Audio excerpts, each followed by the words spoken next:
Mot de passe.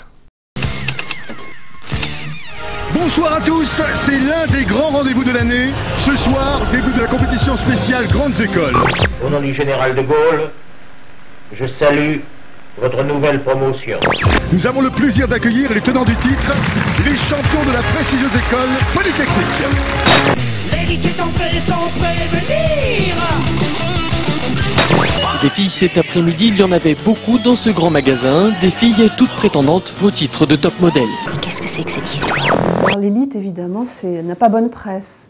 Quand elle n'est pas une célèbre agence de mannequins, en fait, l'élite, c'est celle qui a toujours tort. Donc les élites médiatiques, les élites intellectuelles, les élites politiques, aujourd'hui, sont en fait dénoncées par tout le monde au nom du peuple, avec un grand P, et selon une logique dont on a quand même un peu oublié qu'elle venait de l'extrême droite et qui est passée. Donc nous sommes dans un moment populiste de tous les pays, unissez-vous. Attention là, je vous parle d'un complot. Ils sont déjà dans la place. L'infrastructure est prête, c'est un fait accompli. Le moment venu, ils prendront le pouvoir, on sera tous grillés.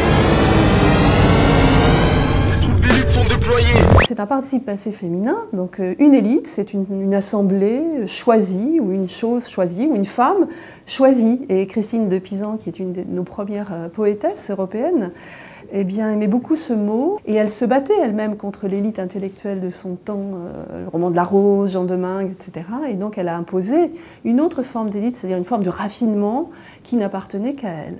C'est intéressant de repenser l'élite comme cela, c'est-à-dire peut-être une force intellectuelle ou esthétique contre la norme.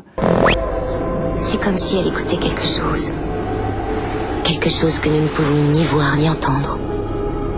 Dans une société dans laquelle les voix, aujourd'hui, surtout grâce à l'Internet, aux réseaux sociaux, eh bien, les voix veulent être équivalentes, ce qui est tout à fait normal sur le plan des aspirations politiques. Mais il faut quand même se rappeler que le mot élite, élu, choisi, va avec le mot lire. C'est la même racine. Donc les élus doivent nous dire ce qu'ils ont lu pour nous et en quoi cela peut intéresser notre situation. Ils ne doivent pas avoir honte de leur lecture, mais en faire pour nous et agir sur le réel à partir de ça. Et puis les intellectuels doivent être heureux d'être intellectuels, et on en a un en ce moment qu'on écoute beaucoup, qu'on entend beaucoup, et qui est dans la jubilation de l'exercice de son métier d'élite, qui est Umberto Eco. Et quand on entend Umberto Eco, mais on se dit, ah ben, voilà un penseur d'élite, et ça nous réjouit.